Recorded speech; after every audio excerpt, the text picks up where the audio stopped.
धरा और धनंजय दोनों ही एक दूसरे की आंखों में देख रहे थे।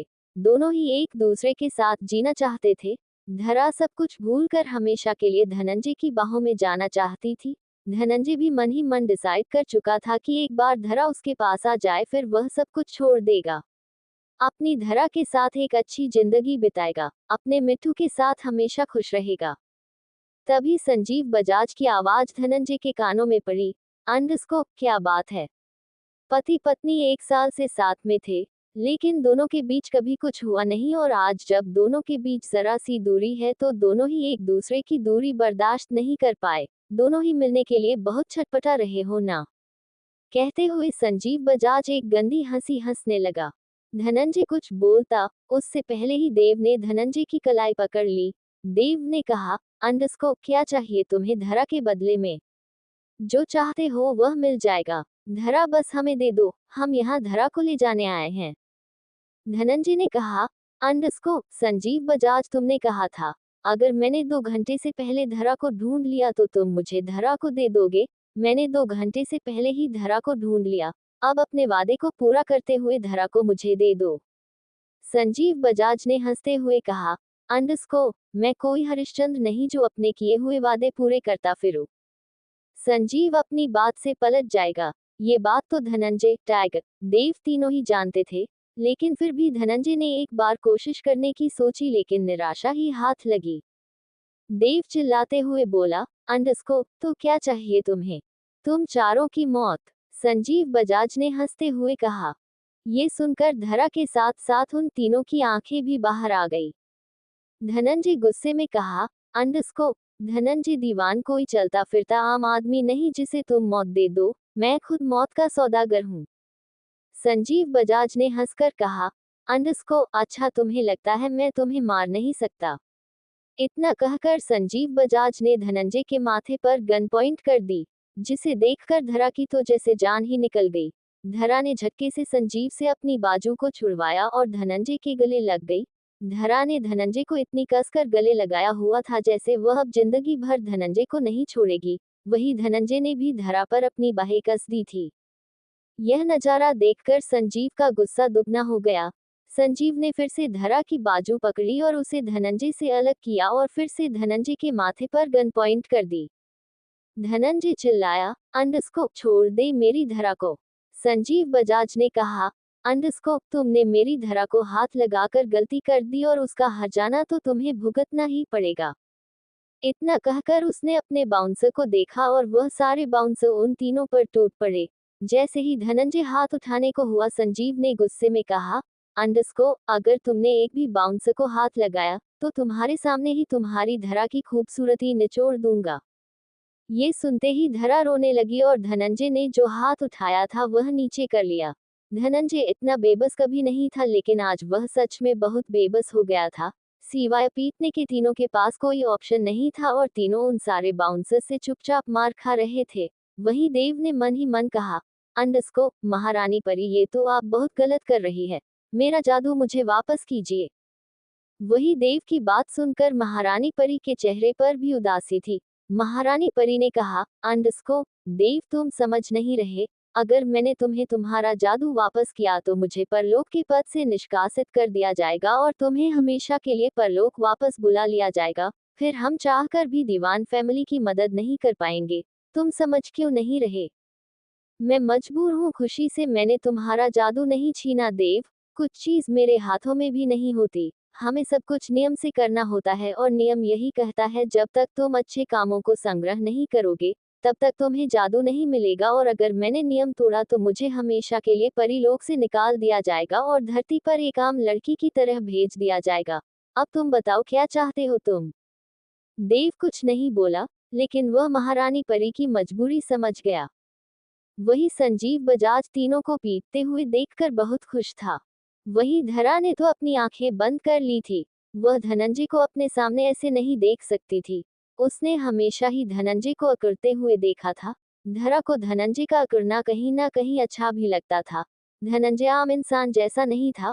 उसके अंदर जो अकड़ थी वह अकड़ उसने खुद कमाई थी, बेशक गलत काम करके ही, लेकिन धनंजय ने अपना बिजनेस अपने बलबूते पर खड़ा किया था। दुनिया में हर इंसान धनंजय को जानता था। धनंजय के वेपन्स दुनिया के हर कोने में बिकते थे, लेकिन आज हथियार बेचने वाला खुद एक मुसीबत में बेबस था। अगर यज्ञ और अंगद को पता चल जाता कि उसका भाई प्रॉब्लम में है, तो दोनों ही आकर संजीव बजाज की गर्दन उसके धड़ से अलग कर देते। लेकिन दोनों ही मजबूर थे। अंगद तो फार्म हाउस में उठते ही ड्रिंक करने लगा था। उसे तो कुछ भी होश नहीं था। वह आंखें बंद करता तो उसे अनिका दिखाई देती, आंखें खोलता तो भी उसे अनिका का रोता हुआ चेहरा दिखाई देता। अंगद ने ड्रिंक करके अपनी हालत बहुत बुरी कर ली थी। पता नहीं कल रात से अब तक कितनी ड्रिंक कर चुका था। उसके अंदर घर जाने की हिम्मत तो बिल्कुल भी नहीं थी। तभी अंगद ने अपने हाथ में रखी हुई बोतल को अपने होठों से लगाया और उस बोतल को खाली कर दिया और फिर उस बोतल को दीवार में फेंक कर मारा और चिल्लाकर बोला, अंडस्को, क्यों किया अनिका मेरे साथ? ऐसा क्यों किया? मुझे धोखा क्यों दिया? मैं तो तुम्हारे लिए सब कुछ कर सकता था, आधी दुनिया तुम्हारे कदमों में रख देता। तुम मांगने से पहले अपनी पसंद की चीज अपने सामने पाती। तुम्हें मैं दीवान महल की राजकुमारी बना देता। तुमने जितना सोचा नहीं था उससे ज्यादा प्यार करता, लेकिन तुमने तो मुझे धोखा दे दिया। तुम मेरा हक पहले ही किसी को दे चुकी थी। क्यों किया तुमने मेरे साथ ऐसा? कहते कहते अंगद घुटनों के बल बैठ गया। उसकी आंखों से पानी बहने लगा। वही उसके मुंह से भी एक बार निकला, अंडस्को, देव कहाँ हो तुम? देव को अब गुस्सा आ गया। देव ने कहा, अंडस्को, देव पीट रहा है। देव का जादू खत्म हो गया। देव बस तुम लोगों के दिल की बात समझ सकता है, लेकिन कुछ कर नहीं सकता। महारानी परी ने मेरा सारा जादू छीन लिया। महारानी परी की भी गलती नहीं है। आखिर वह इतनी मुश्किल से परीलोक की महारानी परी बनी है। वह इतनी आसानी से उस पद को क्यों छोड़ दे? उस पद को पाने के लिए कई युग लग जाते हैं और अब वह छोटी सी बात के लिए उस पद को तो नहीं छोड़ सकती। मैं उन्हें गलत नहीं कहता, लेकिन मैं क्या करूं? सालों तुम तीनों इतने बदतमीज हो, बहुत ज्यादा बदतमीज हो, अपनी अकल का इस्तेमाल नहीं करते। मैंने इस गधे को कहा कि मेरे साथ चल और ये बिना सोचे समझे मेरे साथ आ गया। वैसे तो 25-25 बाउंसर लेकर घूमता है और यहाँ हम तीन आ गए और हमें भी ये धोबी की तरह पटक पटक कर मार रहे हैं। मेरे मुंह से तो खून भी आ गया। ये सारी बातें देव अपने मन में ही कह रहा था। तभी देव के कानों में यज्ञ की भी आवाज आए, अंडस्को, देव तुमने कहा था यामिनी के बारे में सच पता लगाओ कि यामिनी ने तुम्हारे बच्चे को अपनाने का डिसीजन क्यों लिया। पता चल गया देव क्यों लिया। देव वो मुझे प्यार नहीं करती। उसका और मेरा कुछ नहीं हो सकता। देव उसने शिवम का दिल तोड़ दिया। शिवम की हालत देखी है। तूने देखा शिवम को पिछले 2 साल से उस लड़के की क्या हालत हो रही है? सिर्फ उस यामिनी की वजह से। यामिनी ने ना जाने कितने सारे लड़कों का दिल तोड़ा होगा और अब मेरे बच्चे को अपनाकर महान बनने की कोशिश कर रही है। वह कहते हैं ना सो चूहे खा के बिल्ली हज को चली। यामिनी भी कुछ ऐसी ही है। सच में बिल्ली है। लेकिन तू देखना देव, इस बार में यामिनी को आसानी से नहीं जाने दूंगा। उसे वह दर्द महसूस कराऊंगा जो उसने शिवम को कराया है। मेरे छोटे भाई को दर्द देकर वह खुश नहीं रह सकती। उसे तो मैं दीवान महल में रहने नहीं दूंगा। देख लेना देव। देव कहाँ है तू? मैं पूरे दीवान में तुझे ढूंढ लिया, कहाँ है तू? वही देव ने यज्ञ की बात सुनी तो मन ही मन गुस्से में कहा, अंडस्को, कुत्ते, अपने दिल की पड़ी है, अपने भाई के दिल की नहीं पड़ी। यहाँ धरा मुसीबत में है। हम पिट रहे हैं और तू यामिनी को गाली दे रहा है। अचानक ही देव के दिमाग में शिवम का नाम गूंजा। देव ने ध्यान लगाकर सुना तो यज्ञ अब भी देव को पुकार रहा था। देव आ जाना, तू कहाँ है तू? देव देव, मेरा दिल बैठ जा रहा है। देव ने कुछ देर तक बहुत ध्यान से यज्ञ की बात सुनी और फिर सारी बातों को झटकते हुए कहा, अंडस्को, श्वेत परी, मुझे तुम्हारी जरूरत है। कहाँ हो तुम? जहाँ कहीं भी हो यहाँ आ जाओ। देव ने श्वेत परी को याद ही किया था कि श्वेत परी वहां पहुंच गई। वही आराधना जी ने भी एक राहत की सांस ली, क्योंकि वह जान गई थी देव की मदद करने श्वेत परी चली गई है। श्वेत परी एक आम परी थी। अगर उसे परीलोक से निकल भी देते तो भी महारानी परी कुछ ना कुछ जुगाड़ करके उसे परीलोक में वापस ले आती। लेकिन देव ने भी श्वेत परी को याद करने में काफी टाइम लगा दिया, वरना अब तक तो श्वेत परी देव की आधी प्रॉब्लम सॉल्व कर देती। श्वेत परी एक पिलर के पीछे खड़ी थी और मन ही मन बोली, अंडस्को, हाँ मैं आ गई, क्या करना है? देव ने कहा, अंडस्को, मुझे पिटता हुआ देखना है। अरे गधी, पीछे खड़ी होकर क्या कर रही हो? यहाँ आकर हमें बचाओ। श्वेत परी ने कहा, अंडस्को, बदले में मुझे क्या मिलेगा? देव ने कहा, अंडस्को, हद हो गई श्वेत परी, इंसानियत है तुम्हारे अंदर की नहीं। श्वेत परी ने कहा, अंडस्को, नहीं मैं तो परी हूं ना, इंसानियत कैसे होगी? देव गुस्से में बोला, अंडस्को, मर जा श्वेत परी, तू चली जा यहाँ से। मैं यहाँ पीट रहा हूँ और तू पिलर के पीछे खड़ी होकर मेरे साथ एग्रीमेंट साइन करने की कोशिश कर रही है। श्वेत परी ने कहा, अंडस्को, हाँ कर रही हूँ, क्योंकि तू भी ऐसे ही करता है। अब जल्दी बोल, अगर मैंने तेरी हेल्प की तो तू मुझे क्या देगा? देव ने कहा, अंडस्को, तेरी सबसे ज्यादा कीमती चीज तुझे दे दूंगा। श्वेत परी फिर उदास हो गई। श्वेत परी ने कहा, अंडस्को, देव, मैं तेरी मदद कर देती हूँ, लेकिन तू ऐसी बातें करके मेरा दिल मत दुखाया कर। देव, तभी देव के मुंह पर एक बाउंसर ने 5 मारा और देव ने अपना हाथ अपने मुंह पर रखकर मन ही मन कहा, अंडस्को, दादी माँ मेरी हेल्प कर दे, वरना ये मेरी हड्डियों का पाउडर बना देंगे। तभी श्वेत परी बोली, अंडस्को, हाँ हाँ करती हूँ। इतना कहकर श्वेत परी ने चुटकी बजाए और सारे बाउंसर के हाथ रुक गए। वह उन तीनों को करने के लिए हाथ उठाते लेकिन मार नहीं पाते। वही संजीव बजाज ने ये सब देखा तो चिल्लाकर कहा, अंडस्को, तुम सब रुके क्यों हो? मारते क्यों नहीं? बाउंसर शर्म के मारे संजीव बजाज को सच नहीं बता रहे थे कि वह मारना तो चाहते हैं, लेकिन उनका हाथ ही नहीं उठ रहा। तभी एक बाउंसर ने कहा, अंडस्को, सर मुझे लगता है काफी मार लिया। संजीव ने गुस्से में उस बाउंसर के गाल पर एक चांटा खींचकर मारा और बोला, अंडस्को, जो कहा है वह करो, मुझे सलाह मत दो, मारो इन्हें। लेकिन किसी भी बाउंसर का हाथ उठ ही नहीं रहा था। वही देव ने मन ही मन कहा, अंडस्को, एक और चुटकी बजा दे। श्वेत परी ने अपनी चुटकी बजाए, लेकिन श्वेत परी की चुटकी ने काम नहीं किया। श्वेत परी ने दोबारा चुटकी बजाए, लेकिन फिर भी उसकी चुटकी काम नहीं कर रही थी। श्वेत परी ने मन ही मन कहा, अंडस्को, देव, मेरी चुटकी काम नहीं कर रही है। देव ने कहा, अंडस्को, श्वेत परी, तू मुझे मझधार में छोड़कर जा रही है, ऐसा मत कर। श्वेत परी ने कहा, अंडस्को, महारानी परी की कसम, ये चुटकी बज रही है, लेकिन जादू असर नहीं कर रहा। देव और श्वेत परी ने मन ही मन महारानी परी से पूछा, अंडस्को, महारानी परी, ऐसा क्यों हो रहा है?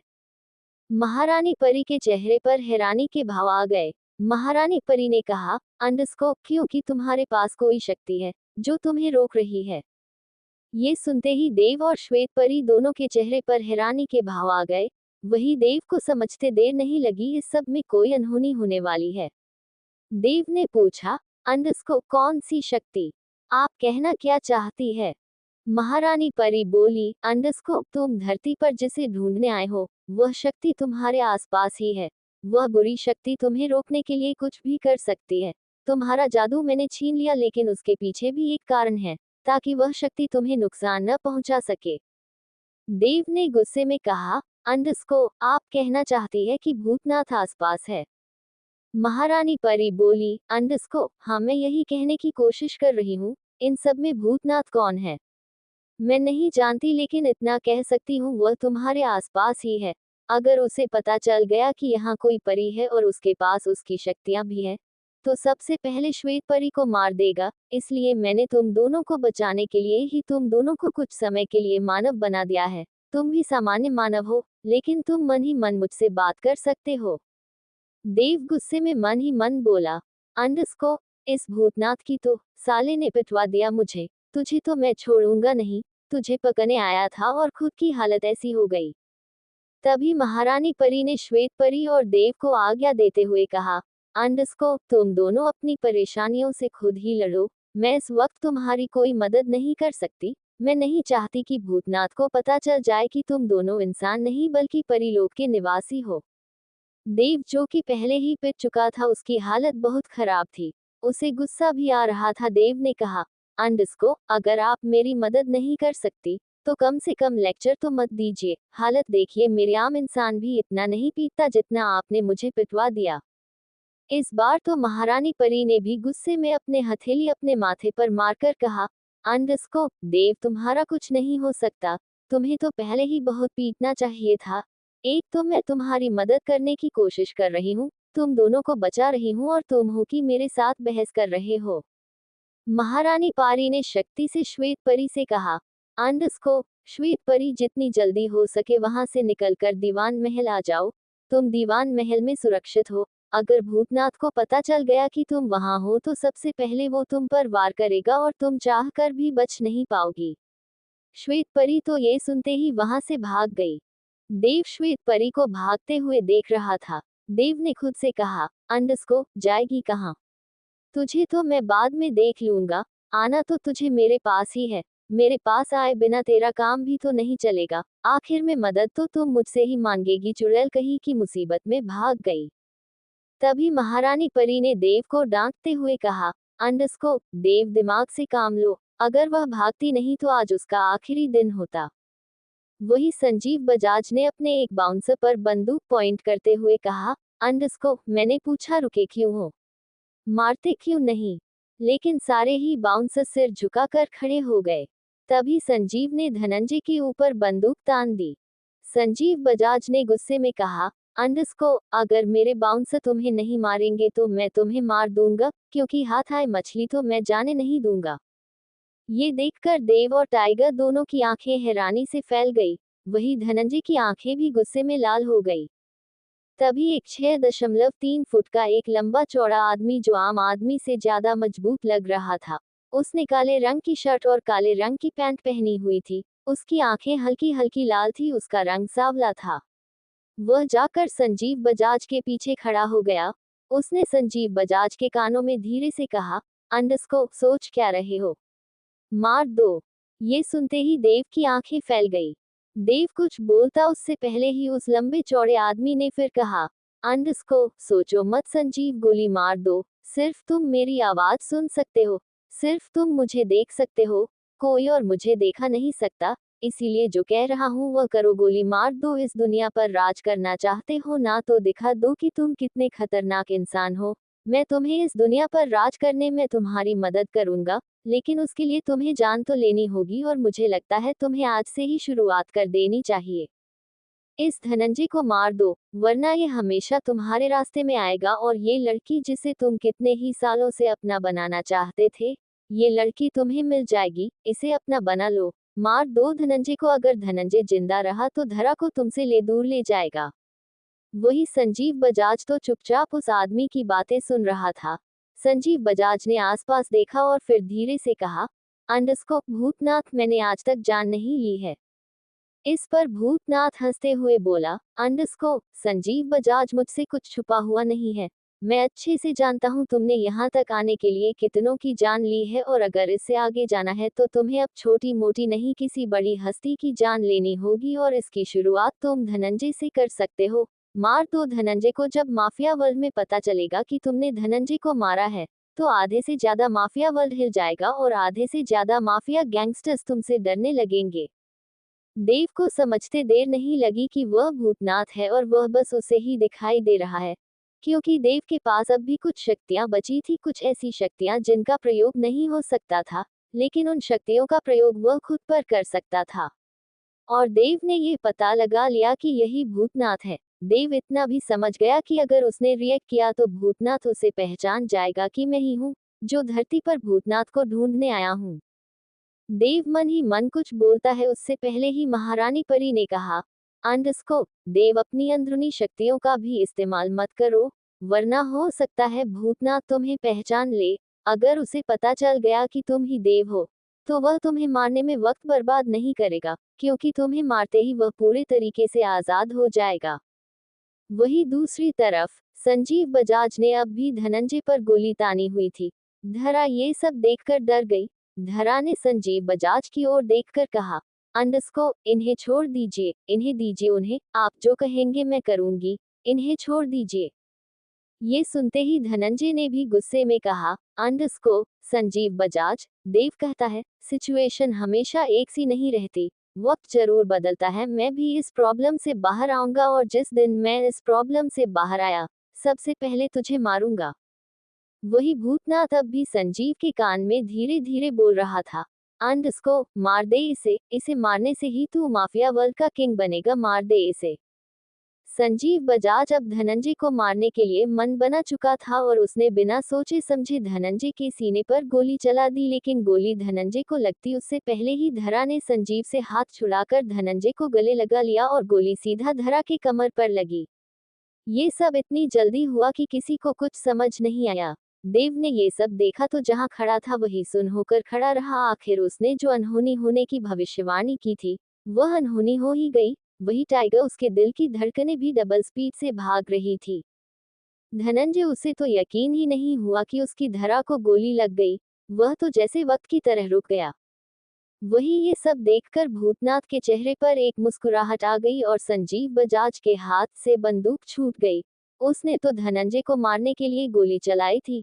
उसे नहीं पता था कि धरा उसके सामने आ जाएगी और गोली धरा को लगेगी। वही धरा, वह तो अब भी धनंजय के गले लगी हुई थी। धनंजय तो बिल्कुल होश में नहीं था। उसने धरा को कसकर गले लगाया हुआ था। देव को गुस्सा आ गया और उसने गुस्से में संजीव बजाज के हाथ से बंदूक ले ली और उसे ही पॉइंट करके कहा, अंडरस्कोप, तुझे तो आज मैं जान से मार दूंगा। संजीव बजाज, जो कि पहले से ही शौक था, उसने देव के हाथ में अपनी गन देखकर और ज्यादा घबरा गया। पर तभी भूतनाथ ने संजीव बजाज के कान में कहा, अंडरस्कोप, वह कुछ नहीं कर पाएगा। मैं हूं ना तुम्हारे साथ, डरो मत। वह कुछ भी नहीं कर पाएगा। वही देव ये बात सुन तो रहा था और उसे कहीं ना कहीं समझ भी आ रहा था कि शायद सच में वह संजीव बजाज को मार नहीं सकता, लेकिन फिलहाल वह धरा को लेकर हॉस्पिटल जाना चाहता था। इसलिए उसने टाइगर को हिलाते हुए कहा, अंडरस्कोप, टाइगर होश में आओ। टाइगर, हमें धरा को अस्पताल लेकर जाना है। टाइगर, होश में आओ। टाइगर अपने सेंस में वापस आया और उसने भी धनंजय को हिलाते हुए कहा, अंडरस्कोप सर, चलिए इससे पहले कि देर हो जाए। सर, धरा को अस्पताल लेकर चलते हैं। लेकिन धनंजय तो अपने होश में ही नहीं था। उसकी आंखों में तो धरा के साथ बिताए हुए पल घूम रहे थे। अभी तो धनंजय ने अपनी धरा को पूरे तरीके से पाया भी नहीं था। उसके दिल में अपने लिए जगह भी नहीं बनाई थी और उसकी धरा उसे छोड़कर जा रही थी। टाइगर के हिलाने से धनंजय अपने होश में आया और धनंजय ने एक ही सेकंड में धरा को अपने गोद में उठा लिया और वहां से जाने लगा। वही देव अब भी संजीव बजाज को पॉइंट कर रहा था। वह भी उल्टे पांव पीछे जाता हुआ बोला, अंडरस्कोप, याद रखना संजीव बजाज, मैं तुम्हें छोड़ूंगा नहीं। संजीव जैसे ही अपने सेंस में आया, उसने अपने बाउंसर को देखकर कहा, अंडरस्कोप, मेरी शक्ल क्या देख रहे हो, जाओ। लेकिन वह सारे बाउंसर अब भी नहीं हिले। सारे बाउंसर ऐसे खड़े थे जैसे उनके शरीर में जान ही नहीं है। कहीं ना कहीं अब भी श्वेत परी का जादू उन पर हावी था, लेकिन कुछ ही सेकंड बाद श्वेत परी का जादू भी खत्म हो गया। जिस वजह से भूतनाथ समझ ही नहीं पाया कि वहां किसी ने कोई जादू किया है और वह बाउंसर उन लोगों के पीछे भागने लगे। लेकिन तब तक वह तीनों गाड़ी में बैठकर धरा को लेकर जा चुके थे। टाइगर गाड़ी चला रहा था। देव बिल्कुल उसके बराबर में बैठा था। देव का दिमाग पूरे तरीके से ब्लैंक हो चुका था। उसे कुछ भी समझ नहीं आ रहा था। वह ये भी नहीं जानता था कि धरा बचेगी या मर जाएगी, लेकिन उसने अपनी आंखों से भूतनाथ को देखा था। ये बातें हजम ही नहीं कर पा रहा था। देव का दिमाग इतनी बुरे तरीके से खराब हो गया था कि वह महारानी परी से भी बात नहीं कर रहा था। वही धनंजय धरा को गोद में लेकर बैठा हुआ था। धरा की हल्की हल्की आंखें खुल रही थी। धनंजय ने पैनिक होते हुए कहा, अंडरस्कोप, धरा डरो मत, मैं तुम्हें हॉस्पिटल लेकर जाऊंगा। कुछ नहीं होगा तुम्हें, कुछ भी नहीं होने दूंगा मैं तुम्हें। इतनी मुश्किल से मिली हो, मैं तुम्हें खुद से दूर नहीं जाने दूंगा। प्लीज धरा, आंखें बंद मत करना। कहते हुए धनंजय की आंखें लाल हो गई। उसकी आंखों से एक आंसू गिरकर धरा के आंख के बिल्कुल नीचे गिर गया और धरा का आंसू भी उसकी आंख से गिरकर उसे आंसू में मिल गया। धरा ने दर्द के साथ अपना एक हाथ, जिसमें खून लगा हुआ था, धनंजय की गाल पर रखकर कहा, अंडरस्कोप, दोस्त, मैं हमेशा तुम्हारा इंतजार करती रही, लेकिन तुम कभी नहीं आए। अपनी माँ के अलावा मैंने अगर किसी को बहुत प्यार किया है तो वह तुम हो। तुम ही थे जिसने मुझे पहली बार प्यार का एहसास कराया था, जिसके साथ मुझे अच्छा लगता था। दोस्त, मुझे तुमसे बहुत सारी बातें करनी थी, बहुत सारी बातें बतानी थी। हमेशा ऐसे ही तुम्हारी गोद में बैठकर तुम्हारे सीने पर सिर रखकर सोना था, लेकिन शायद मेरे नसीब में वह सब है ही नहीं। धनंजय धरा के हाथ को पकड़कर अपने गालों पर ही रखे रखा और फिर बोला, अंडरस्कोप, धरा, तुम शांत हो जाओ, चुप हो, जो कुछ नहीं होगा। हम थोड़ी देर में अस्पताल पहुंच जाएंगे। मैं तुम्हें कुछ नहीं होने दूंगा।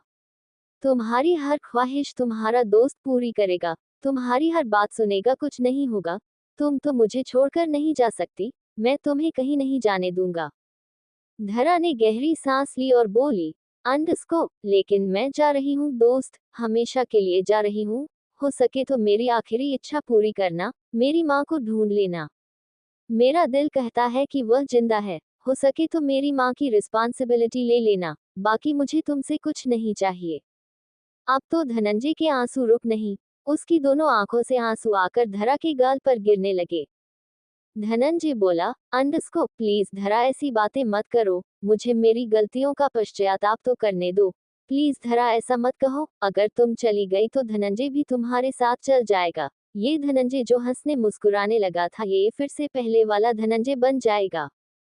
वही टाइगर भी फुल स्पीड से गाड़ी चला रहा था। देव भी बहुत परेशान था, वह भी बार बार पलटकर धरा और धनंजय को देख रहा था। आज पहली बार देव धनंजय को देखकर दुखी था। उसने धनंजय को हमेशा ही अकड़ते हुए देखा था, लेकिन धनंजय की आंखों में आंसू तो उसने पहली बार देखे थे। वही धरा अब लंबी लंबी सांस ले रही थी। धनंजय धरा को ऐसे देखकर बहुत ज्यादा पैनिक कर रहा था और अचानक की धरा ने एक गहरी सांस ली और उसकी आंखें बंद हो गई। धनंजय धरा को ऐसे देखकर सुन हो गया। धरा धनंजय को छोड़कर जा चुकी थी। वही धरा की आत्मा जैसे ही धरा के शरीर से निकली, महारानी परी ने उसे अपनी शक्तियों से अपनी मुट्ठी में बंद कर लिया और एक मंत्र पढ़कर उस आत्मा को परलोक भेज दिया। एक हफ्ते बाद दीवान महल में सब कुछ थम गया था। जहां पहले देव की वजह से हलचल हुआ करती थी, वहां सब कुछ शांत पड़ गया था। धरा के जाने की वजह से दीवान महल खाली हो गया था। कोई अपने कमरे से नहीं निकलता था, कोई साथ में खाना नहीं खाता था। अगत पिछले एक हफ्ते से फार्म हाउस से घर नहीं आया, न ही उसने ऑफिस ज्वाइन किया। वही यज्ञ ने भी यामिनी से दूरी बना ली थी। यज्ञ ने अंदर ही अंदर यामिनी के लिए जहर भर लिया था। यज्ञ जब भी यामिनी को देखता या यामिनी ज्यादातर शिवम के साथ ही रहती, वही शिवम भी यामिनी की कंपनी में खुश दिखाई देता था। यज्ञ डिसाइड कर चुका था कि वह शिवम और यामिनी की जिंदगी में इंटरफेयर नहीं करेगा, लेकिन यामिनी को सबक जरूर सिखाएगा। देव रात के समय दीवान महल ही छत पर खड़ा हुआ था और देव के बिल्कुल पीछे आराधना खड़ी हुई थी। आराधना जी ने कहा, अंडस्को, देव एक हफ्ता गुजर गया है, क्या तुम मुझसे बात नहीं करोगे? देव कुछ नहीं बोला। पिछले एक हफ्ते से उसने आराधना जी की ओर पलटकर नहीं देखा। उसे आराधना जी पर बहुत गुस्सा था। आराधना जी पहले से ही जानती थी कि धरा की डेथ हो जाएगी, लेकिन उसने देव को इस बारे में कुछ नहीं बताया। इसी वजह से देव आराधना जी से बहुत नाराज था। देव को कुछ ऐसी बातें भी पता चली थी जिसका जवाब आराधना के पास नहीं था, इसलिए भी देव आराधना जी से नाराज था। वहीं आराधना जी से देव की नाराजगी सही नहीं जा रही थी। आखिर आराधना ने देव को अपना बेटा माना था और एक माँ अपने बेटे की नाराजगी कैसे बर्दाश्त कर लेती। आराधना जी ने एक बार फिर कोशिश करते हुए कहा, अंडस्को, कम से कम मुझसे बात तो करो, हम दोनों को मिलकर भूतनाथ को पकड़ना है। ये सुनते ही देव पलटा और गुस्से में बोला, अंडस्को, भूतनाथ को मैं नहीं पकड़ूंगा, आप अकेले पकड़ लीजिए। वैसे भी तो आप अकेले ही प्लान करके उसे पकड़ने गई थी, तो फिर मेरी क्या जरूरत है? ज्यादा से ज्यादा आप मेरे साथ क्या करेगी? मुझे हमेशा के लिए इंसान बना देंगी तो बना दीजिए, लेकिन मैं आपकी कोई मदद नहीं करूंगा। आराधना जी ने कहा, अंडस्को, देव, मेरे पास ऑप्शन नहीं था। मुझे संजीव ने कहा था, मैं संजीव की बातों में आ गई। ये सुनते ही देव ने कहा, अंडस्को, न तो आप छोटी हैं और ना ही मानव, जो आप संजीव की बातों में आ गई। आप महारानी परी हैं, पूरा परिलोक चलाती है और आप संजीव की बातों में आ गई। आपने एक बार नहीं सोचा कि संजीव आपसे झूठ भी बोल सकता है और आप बिना सोचे समझे उस संजीव बजाज के साथ धरा का सौदा करने चली और आपके हाथ क्या लगा? धरा की मौत। भूतनाथ तो तब भी नहीं मिला। आराधना जी अपनी सफाई देते हुए बोली, अंडस्को, देव, समझने की कोशिश करो। मुझे नहीं पता था कि संजीव के रूप में भूतनाथ मुझसे मिलने आया था। उसने मुझे एक ऑफर दिया, जिसके बदले मैं धरा को उसे देने का वादा कर दिया। मुझे नहीं पता था कि वह संजीव नहीं भूतनाथ है। देव गुस्से में बोला, अंडस्को, और आपने ये सोच कैसे लिया कि संजीव जैसे आम इंसान के पास भूतनाथ जैसा जिन होगा? महारानी परी ने फिर से देव को समझाते हुए कहा, अंडस्को मेरी बात सुनो और ध्यान से सुनना। जब भूतनाथ परलोक की कैद से भागा था, तब वह एक बोतल में था। वह बोतल के साथ ही परलोक से भाग गया था। वह बोतल आकर एक समुद्र में गिरी। बोतल तैरती हुई समुद्र के किनारे आ गई। संजीव बजाज उस वक्त भोग विलास में डूबा हुआ समुद्र के किनारे पर ही था। उसके साथ कुछ लड़कियां भी थी, जो समुद्र के किनारे पर बेहोश पड़ी थी। वही संजीव बजाज पानी की ओर आ रहा था और तभी वह बोतल जाकर संजीव बजाज के पैरों से टकराए। फ्लैशबैक।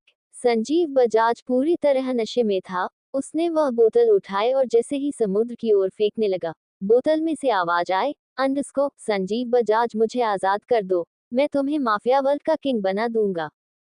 संजीव इस वक्त पूरे नशे में था, लेकिन उसे भूतनाथ की आवाज सुनाई दी। पहले तो संजीव बजाज को लगा कि वह सपना देख रहा है, लेकिन अगले ही पल भूतनाथ ने फिर कहा, अंडस्को सोच क्या रहे हो? संजीव बजाज, बस तुम्हें इस बोतल का ढक्कन खोलना है। तुम इस बोतल का ढक्कन खोल दो, मैं आजाद हो जाऊंगा। बदले में तुम्हें इस दुनिया का बेताज बादशाह बना दूंगा। जो मांगोगे वह मिल जाएगा। तुम्हारी सोच से भी जल्दी मैं उस चीज को लाकर तुम्हारी आंखों के सामने रख दूंगा। संजीव बजाज नशे में था, इसीलिए उसने बोतल का ढक्कन खोल दिया। बोतल का ढक्कन खोलते ही भूतनाथ उस बोतल से बाहर आ गया। संजीव ने भूतनाथ को देखा तो उसकी आंखें खुली की खुली रह गई। भूतनाथ का शरीर इस वक्त बहुत ज्यादा बड़ा था। संजीव बजाज भूतनाथ को देखकर डर गया और बेहोश हो गया। अगली सुबह जब संजीव की आंख खुली तो वह अपने विला में था। संजीव बजाज के बाउंसर उसे उठाकर उसके विला में ले आए थे। संजीव बजाज ने खुद को अपने विला में देखा तो एक राहत की सांस ली। संजीव को लगा कि उसने कल रात एक सपना देखा था, इसके चलते उसने भूतनाथ को देख लिया। संजीव खुश होकर अंगड़ाई तोड़ रहा था और तभी उसकी नजर सामने गई जहां भूतनाथ हाथ बंधे खड़ा हुआ था। भूतनाथ इस वक्त इतना डरावना नहीं लग रहा था जितना कल रात लग रहा था, इसलिए संजीव बजाज को उससे थोड़ा कम डर लग रहा था। भूतनाथ ने अपना शरीर भी मानव जैसा कर लिया था। संजीव बजाज कुछ कहता उससे पहले ही भूतनाथ ने कहा, अंडस्को कल तुमने मुझे आजाद कर दिया। तुम कोई सपना नहीं देख रहे, तुमने सच में एक जिन को आजाद कर दिया और अब तुम चाहो तो इस जिन से कुछ भी मांग सकते हो। संजीव बजाज को पहले तो यकीन नहीं हुआ। उसने अपनी जिंदगी में कभी भी जिन नहीं देखा था। उसे यकीन नहीं हो रहा था कि उसने सच में किसी जिन को आजाद कर दिया। उसने तो जिन के बारे में किताबों में ही पढ़ा था या फिर मूवीज में देखा था, लेकिन सच में जिन होते हैं, ये बात जानकर संजीव बजाज के रोंगटे खड़े हो रहे थे। उसे एक बार फिर लगने लगा कि वह सपना देख रहा है, लेकिन इस बार सपना नहीं था। एक जिन, भूतनाथ नाम का जिन उसके सामने ही खड़ा था। संजीव बजाज कुछ भी कहने की हालत में नहीं था। फिर भी संजीव बजाज ने अपनी चुप्पी तोड़ते हुए कहा, अंडस्को मुझे कुछ नहीं चाहिए, तुम यहाँ से जाओ। भूतनाथ ने कहा, अंडस्को ठीक है मैं चला जाता हूँ, लेकिन याद रखना जो इच्छा मैं तुम्हारी पूरी कर सकता हूँ, वह कोई नहीं कर सकता। तुम जो धनंजय को मारकर माफिया वर्ल्ड में अपना सिक्का जमाना चाहते हो वह मेरे बिना जमा नहीं पाओगे। पूरे माफिया वर्ल्ड में धनंजय ही है जो वेपन्स का बिजनेस करता है। तुम्हें अगर धनंजय का बिजनेस हथियाना है, माफिया वर्ल्ड में राज करना है, तो मेरी मदद लेनी ही होगी। लेकिन शायद तुम्हें मेरी मदद नहीं चाहिए, इसलिए मैं यहाँ से जा रहा हूँ। इतना कहकर भूतनाथ बाहर की तरफ जाने लगा। संजीव बजाज जैसा भी था लेकिन एक नंबर का लालची था। संजीव बजाज को लालच आ गया। आखिर सामने से आए हुए ऑफर को वह कैसे ठुकरा सकता था। संजीव बजाज ने भूतनाथ को जाते हुए देखा तो बोला, अंडस्को अच्छा रुको, तुम क्या सच कह रहे हो? जो मैं मांगूंगा तुम मुझे दे दोगे? भूतनाथ पलटकर बोला, अंडस्को हाँ दे दूंगा। संजीव बजाज ने भूतनाथ का टेस्ट लेने की सोची, इसलिए उसने कहा, अंडस्को मुझे धरा चाहिए। भूतनाथ ने कहा, अंडस्को ठीक है, तुम इंडिया अपने बंगले पर जाओ, एक ही दिन में धरा को लेकर आ जाऊंगा। इतना कहकर भूतनाथ वहां से चला गया। भूतनाथ ने संजीव बजाज का रूप धारण किया। भूतनाथ परलोक के हर सदस्य से कहीं ज्यादा ताकतवर था। वह किसी का भी रूप ले सकता था। उसके पास अनगिनत शक्तियां थीं, लेकिन वह अपनी शक्तियों का प्रयोग हमेशा बुराई के लिए ही करता था। अगर वह अपनी शक्तियों का प्रयोग अच्छाई के लिए करता तो दुनिया से आधी बुराई मिटा देता, लेकिन भूतनाथ भी बुराई का ही एक राक्षस था। भूतनाथ संजीव बजाज का रूप लेकर दीवान महल गया। दीवान महल में उस वक्त सिवाय आराधना जी के कोई नहीं था। भूतनाथ जी ने पता लगा लिया था कि आराधना ही महारानी परी है, इसलिए वह सीधा जाकर आराधना जी से मिला। आराधना जी इस वक्त दीवान महल के गार्डन में बैठी हुई थी। संजीव बजाज जैसे ही आराधना जी के सामने गया, एक सेकंड के लिए तो आराधना जी डर गई। उसे कहीं ना कहीं कुछ अजीब सी फीलिंग आ रही थी, लेकिन फिर उसने अपनी फीलिंग्स को दबा लिया। संजीव बजाज ने कहा, अंडरस्को, मैं जानता हूँ आप महारानी परी हैं और इस लोक में भूतनाथ को ढूंढ रही हैं। ये भी जानता हूँ कि आपने परीलोक के 2 सदस्य भूतनाथ को ढूंढने के लिए पृथ्वीलोक पर भेजे हैं। ये सब सुनते ही महारानी परी की आंखें बड़ी हो गई। महारानी परी ने कहा, अंडरस्को, तुम कौन हो और इन सब बारे में तुम्हें कैसे पता? संजीव बजाज ने हंसकर कहा, अंडरस्को, क्योंकि भूतनाथ को मैंने कैद किया हुआ है। जिस बोतल में भूतनाथ आया था वह बोतल मेरे पास है। अगर तुम्हें वह बोतल चाहिए तो तुम धरा को मुझे दे दो, मैं बदले में तुम्हें वह बोतल दे दूंगा। भूतनाथ के अंदर कुछ शक्तियां थी जिस वजह से उसने महारानी परी को उसकी बात करने के लिए मजबूर कर दिया और महारानी परी ने भी संजीव बजाज के ऑफर को हाँ कह दिया। अगले ही दिन धरा का किडनैप हो गया। फ्लैशबैक एंड देव हल्के गुस्से में बोला, अंडरस्को, आप कहना चाहती हैं कि भूतनाथ ने आपके ऊपर जादू का इस्तेमाल किया जिसके चलते आपने उसकी ऑफर को एक्सेप्ट कर लिया। महारानी परी बोली, अंडरस्को, मेरे ऊपर किसी का जादू नहीं होता, लेकिन कुछ तो था कि मैं उस वक्त भूतनाथ को पहचान नहीं पाई। देव फिर से गुस्से में बोला, अंडरस्को, आपने देखना धनंजय की हालत कैसी हो गई है। 1 हफ्ता हो गया है, न तो उसने अपने पापा से बात की, न मुझसे बात की और न ही अपने भाइयों के बारे में खैर खबर पूछी। अगर की हालत भी आपसे छुपी हुई नहीं है। वह भी पिछले 1 हफ्ते से फार्म हाउस से घर नहीं आया और यज्ञ वह तो पहले ही यामिनी को अपना दुश्मन मान बैठा है। महारानी परी मैं ये सब कैसे ठीक करूंगा? महारानी परी ने कहा, अंडरस्को, देव मैं मजबूर हूँ। मैं जानती हूँ मेरी वजह से धरा पर लोग चली गई, लेकिन धरा वापस भी आ जाएगी, लेकिन उसके लिए धनंजय को कुछ वक्त इंतजार करना होगा। धरा जब तक परी नहीं बनती तब तक तो उसे इंतजार करना ही होगा।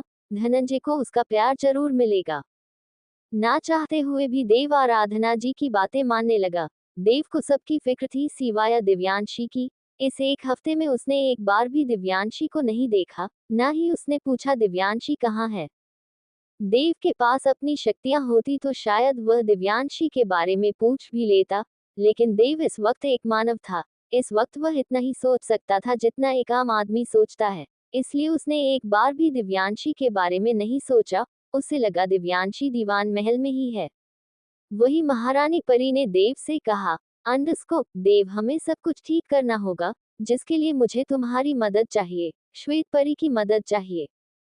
देव भी महारानी परी से नाराज था, लेकिन फिर भी देव को महारानी परी की मदद करना ही सही लगा। देव ने कहा, अंडरस्को, ठीक है, मैं आपकी मदद करने के लिए तैयार हूँ, लेकिन इस मिशन में सिर्फ मेरी चलेगी। मैं जो कहूँगा आप वो करेगी, मैं जो कहूँगा श्वेत परी वह करेगी। बिना किसी नाटक के, बिना किसी नौटंकी के, जो मैं कहूँगा वह आप करेगी और जब धरा पृथ्वीलोक आएगी वह भी मेरी बात मानेगी। महारानी परी ने हाँ में गर्दन हिला दी और तभी पीछे से श्वेत परी की आवाज आई। वह चिल्लाते हुए बोली, अंडरस्को, मैं तुम्हारी कोई बात नहीं मानूंगी और ना ही इस मिशन का हिस्सा बनूंगी। पिछली बार मिशन का हिस्सा बनी थी, दिल तुड़वा कर बैठ गई। अब मुझे किसी मिशन का हिस्सा नहीं बनना। मुझे परीलोक वापस भेज दीजिए, मैं यहाँ रहना ही नहीं चाहती। श्वेत परी की बात सुनकर देव का गुस्सा दुगना हो गया। देव ने कहा, अंडरस्को, श्वेत परी तुम्हारी प्रॉब्लम क्या है?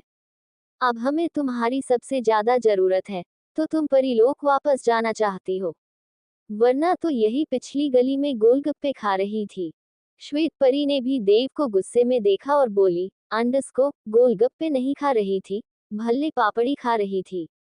देव गुस्से में बोला, अंडरस्को, जो भी खा रही थी, खा तो रही थी ना, अब वापस क्यों जाना है?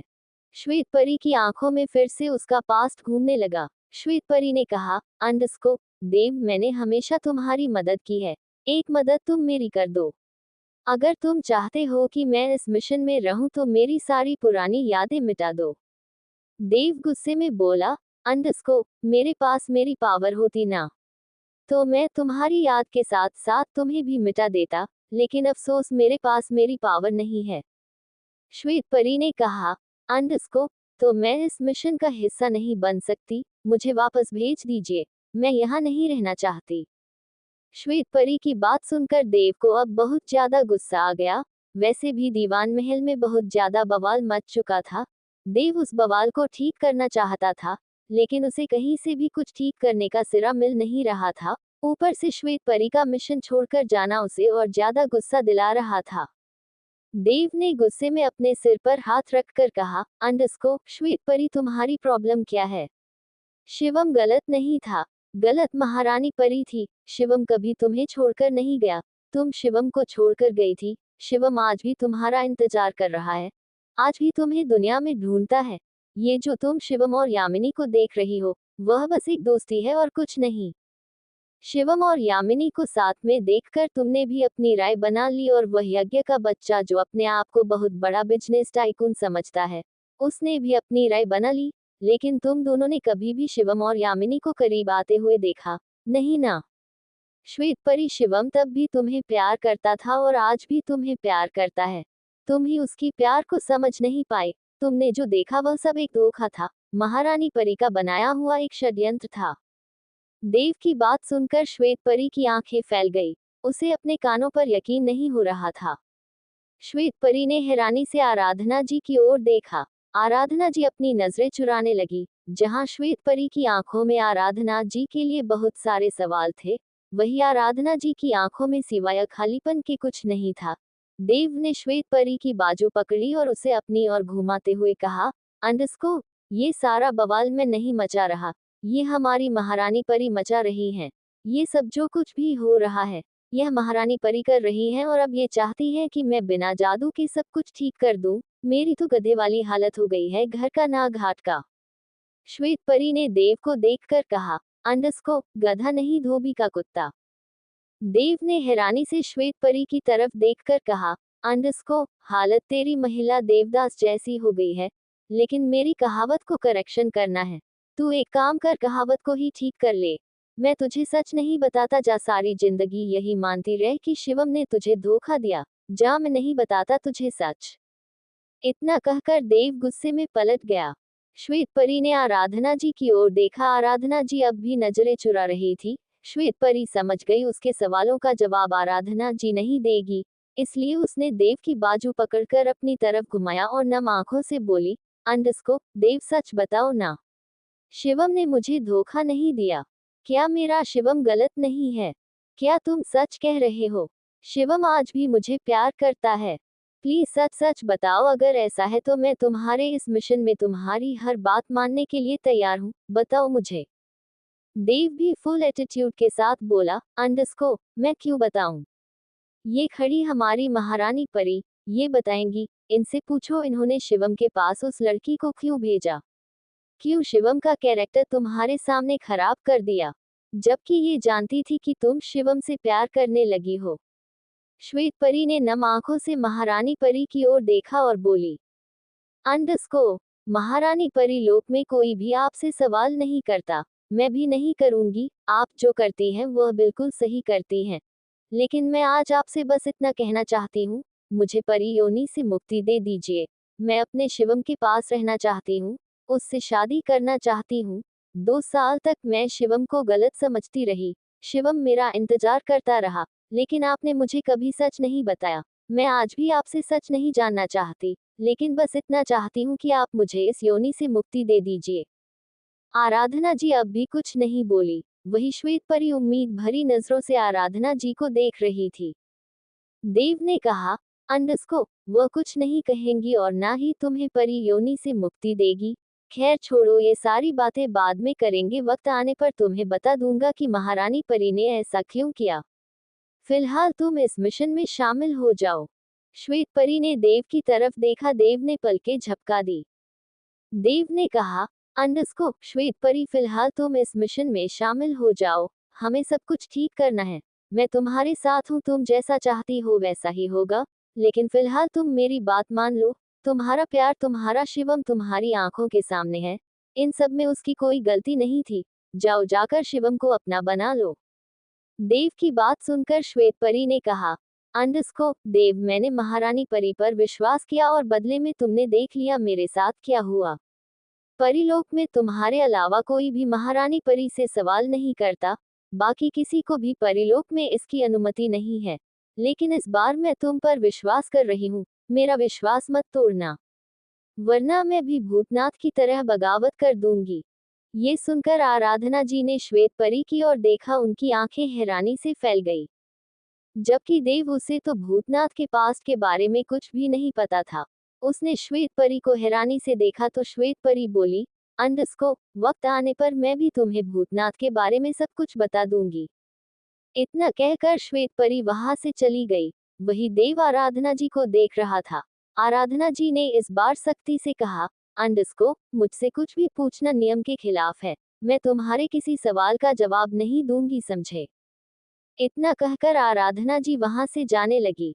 देव ने आराधना जी को रोकते हुए कहा, ये मत समझना महारानी परी कि आप मुझे कुछ बताएंगी नहीं तो मुझे कुछ पता नहीं चलेगा। पता तो मैं लगा कर रहूंगा कि आखिर भूतनाथ ने परीलोक में बगावत क्यों की थी।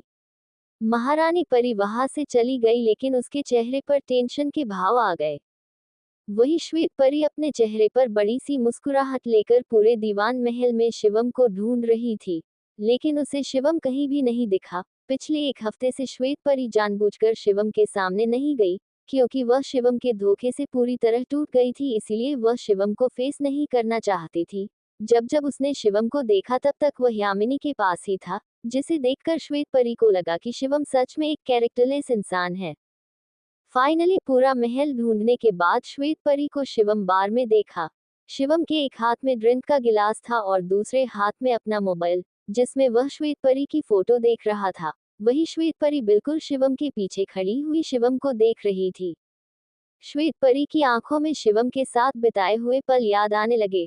शिवम को ऐसे अपनी यादों में देखकर श्वेत परी के चेहरे पर मुस्कुराहट आ गई। श्वेत परी अब एक और पल शिवम को दर्द में नहीं देख सकती थी। वह धीरे धीरे शिवम के करीब जाने लगी। उसने शिवम के कंधे पर हाथ रखा, लेकिन उसका हाथ शिवम के कंधे को छू पाता उससे पहले ही देव ने उसकी कलाई पकड़कर घुमा दिया और वहां से ले गया।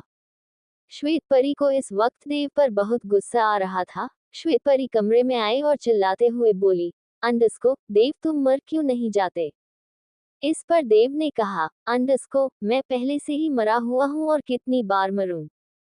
श्वेत परी बोली, अभी ऊपर क्या कह रहे थे कि तुम्हारा शिवम तुम्हारे सामने है, जाओ मना लो अपने शिवम को। और अब जब मनाने आई हूं तो मनाने नहीं दे रहे, आखिर तुम चाहते क्या हो।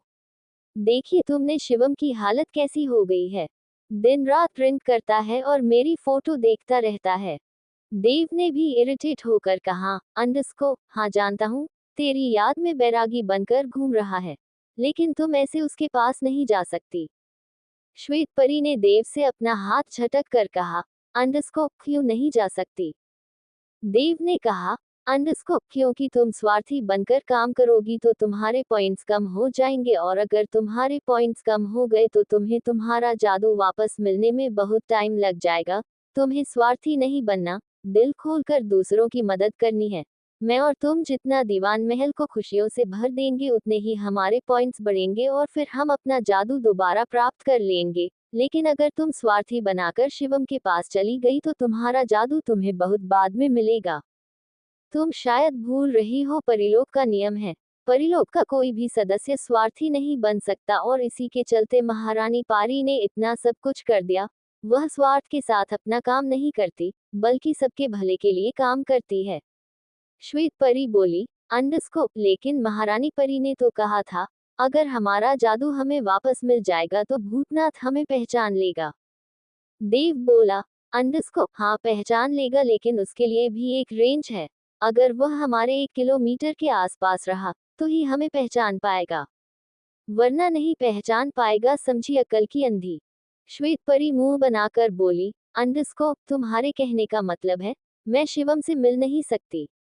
देव ने कहा, तुम बिल्कुल शिवम से मिल सकती हो, लेकिन अपने और शिवम के बीच में सब कुछ ठीक नहीं कर सकती। तुम शिवम को ऐसे ट्रीट करो जैसे तुम्हें उसकी सच्चाई का पता ही नहीं है। मैं सच कह रहा हूँ, अगर तुम शिवम के सामने अनजान बनकर जाओगी तो शिवम तुम्हें मनाने के लिए फिर से जमीन आसमान ने कर देगा। मेरे कहने का मतलब है, तुम्हें शिवम के सामने बिल्कुल एक आम लड़की बनकर जाना है, जिसे शिवम के धोखे के बारे में कुछ नहीं पता। अब समझिए या इससे ज्यादा एक्सप्लेन करूं?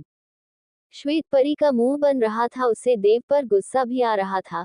देव ने उसे मिशन में शामिल भी कर लिया और उसे शिवम के पास जाने भी नहीं दे रहा था। श्वेत परी पैर पटक कर वहां से चली गई।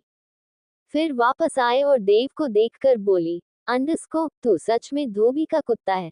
तू गोबर खा ले, तू मर जा, तू बहुत चालू है देव। कहती हुई श्वेत परी वहां से चली गई। वही श्वेत परी के मुंह से अपनी इतनी तारीफ सुनकर देव शर्मा गया। फिर उसने मन ही मन खुद से कहा, अंडस्को, मैं सच में कितने तारीफ के काबिल हूँ। सब मेरी कितनी तारीफ करते हैं। हे भगवान, इतनी तारीफ सुन सुन के तो मुझे बहुत शर्म आती है। कहते हुए देव ने अपने दोनों हाथ अपने चेहरे पर छुपा लिए। अगली सुबह राजेश्वर जी गार्डन में बैठे हुए थे, किसी सोच में डूबे हुए थे। पिछले एक हफ्ते से उन्होंने अपने तीनों बच्चों में से किसी का चेहरा नहीं देखा था। उन्हें तो यकीन ही नहीं हो रहा था कि धरा उन्हें छोड़कर जा चुकी है। तभी देव राजेश्वर जी के सामने आकर बैठ गया। राजेश्वर जी ने देव की तरफ से मुंह फेर लिया। राजेश्वर जी की हालत ठीक नहीं थी। न ही वह किसी से बात कर रहे थे और न ही किसी को किसी बात का जवाब दे रहे थे। वही आराधना जी से भी राजेश्वर जी की हालत देखी नहीं जा रही थी। लेकिन वह कर भी क्या सकती थी? राजेश्वर जी को संभाल नहीं सकती थी, क्योंकि वह उनकी असली आराधना नहीं थी, बल्कि परिलोक की महारानी थी। देव ने राजेश्वर जी की ओर देखकर कहा, अंडस्को, मुंह फेर लेने से कुछ नहीं होगा मामा जी। जो हो गया उसे आप बदल नहीं सकते, लेकिन जो है उसे संभाल जरूर सकते हैं। आप अच्छे से जानते हैं अंगद और अनिका के बीच में दरार आ गई है। मैं आपसे पूछना चाहता हूँ कि आखिर आप अंगद को सच कब बताएंगे? जब वह पूरे तरीके से अनिका के प्यार में तबाह हो जाएगा। राजेश्वर जी की आंखों में पानी आ गया। राजेश्वर जी ने कहा, अंडस्को, देव, मैंने अपनी सारी जिंदगी इन तीनों बच्चों के ऊपर कुर्बान कर दी और अंत में मुझे क्या मिला? मेरा धनंजय पिछले 7 दिन से घर नहीं आया। अंगद फार्म हाउस में नशे की हालत में दिन रात पड़ा रहता है। यज्ञ उसे देखे हुए तो 2 दिन हो गए। शिवम तो पहले ही एक लड़की के चक्कर में बर्बाद हो चुका है। मुझे तो कुछ समझ नहीं आता, मैं क्या करूं? तुम्हें अमेरिका से यहाँ इसलिए बुलाया था ताकि तुम सब कुछ ठीक कर दो, लेकिन जब सब कुछ ठीक होने लगा तो अचानक ही धरा की मौत हो गई। देव राजेश्वर जी का दुख समझ रहा था। आखिर राजेश्वर जी ने भी तो अपने सीने में कई राज दफन किए हुए थे। उनका और आराधना जी का क्या रिश्ता था, ये अभी तक सामने नहीं आया था और इस बीच इतना बड़ा हादसा हो गया। देव फिर से राजेश्वर जी के पास पंजों के बल बैठ गया। उसने राजेश्वर जी के हाथों को अपने हाथों में लेकर कहा, अंडस्को, आपने मुझ पर विश्वास किया था ना?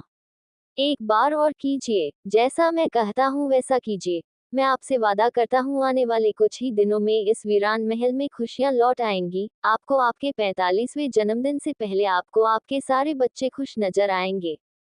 राजेश्वर जी ने हाँ में गर्दन हिला दी और फिर बोले, अंडस्को, मैं 45 साल का नहीं 50 साल का हो जाऊंगा। देव के चेहरे पर एक मुस्कुराहट आ गई और उसने राजेश्वर जी की आंखों में देखकर कहा, अंडस्को, मामा जी, मुझसे कुछ भी नहीं छुपा हुआ। ये जो आप जानबूझकर बड़े बनने की कोशिश कर रहे हैं, मेरे सामने ही कोशिश मत कीजिए। आपका पास्ट, आपका फ्यूचर, आपका प्रेजेंट, मुझे सब कुछ पता है। राजेश्वर जी तो अपना सलाइवा गटकते हुए देव को हैरानी से देख रहे थे। देव ने फिर कहा, अंडस्को, परेशान मत होइए। मैंने कहा ना, अब मैं धीरे धीरे सारी गुत्थी सुलझा दूंगा। इस महल में खुशियां लौट आएंगी। बस आप वह कीजिए जो मैं आपसे कह रहा हूँ। आज मैं अंगद को वापस लेकर आऊंगा और आप उसे उसकी और अनिका की शादी का सच बताएंगे। राजेश्वर जी दुखी मन से बोले, अंडस्को, मुझे नहीं लगता उसे सच जानकर कोई फर्क पड़ेगा। अगर उसे फर्क पड़ता तो वह अनिका को बेइज्जत नहीं करता, अनिका को इस तरह अपनी जिंदगी से नहीं निकलता। देव ने कहा, अंडस्को, अंगद की गलती नहीं है मामा जी। उसने वही देखा जो उसे दिखाया गया। अगर आपने उसे टाइम रहते उसकी शादी का सच बता दिया होता, तो उसके और उसके अनु के बीच में सब कुछ सॉल्व हो जाता। वह दोनों एक दूसरे के करीब आते और उनके बीच का हर राज खत्म हो जाता। राजेश्वर जी ने थोड़ा सा हैरानी से देव को देखा और फिर हल्के गुस्से में उसके कंधे पर मारकर बोले, अंडस्को, तुमने ही तो बताने के लिए मना किया था। तुमने ही तो कहा था अभी वक्त नहीं आया। मैं तो उसी दिन बता रहा था। जिस दिन उसने पहली बार अनिका में दिलचस्पी दिखाई थी, उसी दिन बता देता कि उसकी अनिका राधेश्याम की बेटी है, लेकिन तुमने ही नहीं बताने दिया। देव ने अपना कंधा हिलाते हुए कहा। अंडस्को, अच्छा अच्छा गुस्सा क्यों हो रहे हो? मुझे क्या पता इतना रायता फैल जाएगा। चलो कोई बात नहीं, देर आए दुरुस्त आए। मैं उसे आज दीवान महल लेकर आता हूँ और आप आते के साथ ही एक चांटा मारकर उसे सब कुछ सच बता देना। राजेश्वर जी ने बड़ी बड़ी आंखें करके देव को देखकर कहा। अंडस्को, और मैं उसे चांटा क्यों मारूं? वो तो पहले ही मरा हुआ है, उसे चांटा भी मार दूं। देव ने कहा। अंडस्को, अरे आप नहीं जानते वह चांटा डिजर्व करता है। उसे सच का पता लगा लेना चाहिए था, लेकिन नहीं, जिसे जो दिखाया उसने आंख बंद करके विश्वास कर लिया, इसलिए एक चांटा तो बनता है। आप उसे चांटा मारेंगे और तब सच बताएंगे, और अगर आपने उसे चांटा नहीं मारा तो मैं उसे 10-12 पंच मार कर छोड़ूंगा, क्योंकि मैंने अनिका को बहुत बुरी तरह रोते हुए देखा है। वह लड़की उस रात पूरी तरह बिखर गई थी, बस आपकी अंगत की वजह से। देव खड़ा हो गया और कमर पर हाथ रख कर बोला। अंडस्को, अपनी बात से पलट मत जाना। जैसे ही मैं उसे लेकर आऊंगा, उसके गाल पर भारत का नक्शा छाप देना और फिर उसे सब कुछ सच सच बता देना। मामा जी थोड़ा फॉर्म में वापस आइए, तभी हम दीवान महल में खुशियां ला सकते हैं। राजेश्वर जी तो फिर से देव की बातों में आ गए और उन्होंने हाँ में गर्दन हिला दी। वही देव गार्डन से होता हुआ अपनी बाइक निकालकर फार्म हाउस जाने लगा। देव दीवान महल से कुछ किलोमीटर ही चला था कि उसकी नज़र सड़क के किनारे पर गई, जहां दिव्यांशी अपनी व्हीलचेयर पर बैठी हुई थी और उसके पास कुछ पेंटिंग्स भी थी, जिसे शायद दिव्यांशी ने बनाया था और अब वह उसे बेचने वहां आई थी। दिव्यांशी के साथ एक औरत भी थी, जो शायद दिव्यांशी की हेल्प के लिए आई थी। देव ने अपनी बाइक साइड में लगाए और दिव्यांशी के पास चला गया। दिव्यांशी ने अभी तक देव को नहीं देखा था, वही देव सीधे दिव्यांशी के पास गया और उसकी व्हीलचेयर के सामने पंजों के बल बैठकर बोला। अंडस्को, दिव्यांशी तुम यहाँ? दिव्यांशी ने देव को देखा तो कुछ सेकंड तक देव को ही देखती रही और फिर अपने सेंस में वापस आए और बोली। अंडस्को, हाँ मैं ये सारी पेंटिंग्स बेचने आई हूँ। पूरा दिन बोर होती हूँ तो सोचा क्यों ना पेंटिंग बनाकर बेचने लगूं। कुछ पैसे भी इकट्ठे हो जाएंगे। देव ने कहा। अंडस्को, तुम्हें दीवान महल में पैसों की क्या जरूरत पड़ गई, और अगर पैसे ही चाहिए तो मामा जी से मांग लेती। दिव्यांशी ने मुस्कुराकर कहा। अंडस्को, देव मैंने कहा ना, मैं पूरा दिन बोर होती हूँ। अब तुम ही बताओ पूरा दिन कैसे काटो। इसीलिए सोचा क्यों ना कुछ काम कर लूं, और देखो ना, इतनी बुरी पेंटिंग भी नहीं है कि कोई खरीदे ना। देव ने मुस्कुराकर पेंटिंग की ओर नजर घुमाई तो पेंटिंग सच में बहुत खूबसूरत थी।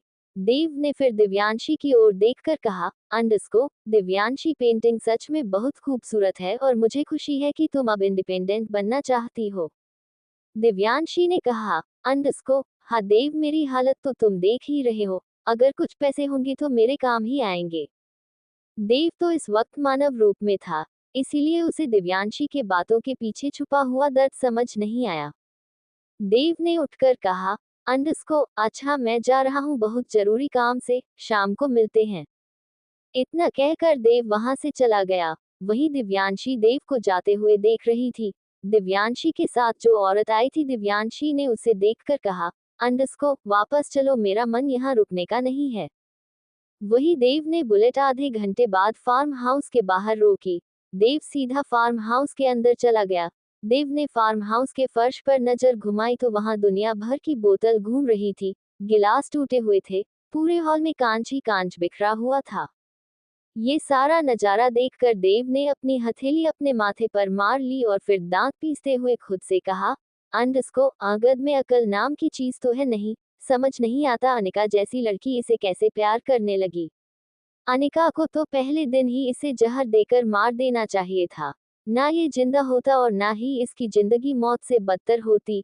खुद ही उसे फार्म हाउस लेकर आया, खुद ही उसे अपनी जिंदगी से निकाल दिया, खुद ही उस पर अपना सारा गुस्सा निकाला, और अब ये पुरुष देवदास भी यही बनकर घूम रहा है। देव थोड़ा सा अंदर आया और गुस्से में बोला। अंडस्को, कुत्ते कहाँ है तू कमीने, कंजर कहाँ मर गया तू? एक हफ्ते से यही पड़ा हुआ है, जिंदा है कि प्राण पखेरु हो गए। जब देव देवदूत था तो उसे गुस्सा नहीं आता था, लेकिन जब से ही वह मानव बना, उसे भी आम इंसान की तरह गुस्सा आने लगा और इस वक्त उसे अंगद पर बहुत ज्यादा गुस्सा आ रहा था। एक तो अंगद ने अनिका का दिल तोड़ दिया था और दूसरा अंगद ने खुद की हालत भी खराब कर ली थी। देव फिर चलाया, अंडस को, अंगद कहाँ है तू? लेकिन अभी पलट कर कोई आवाज नहीं आई।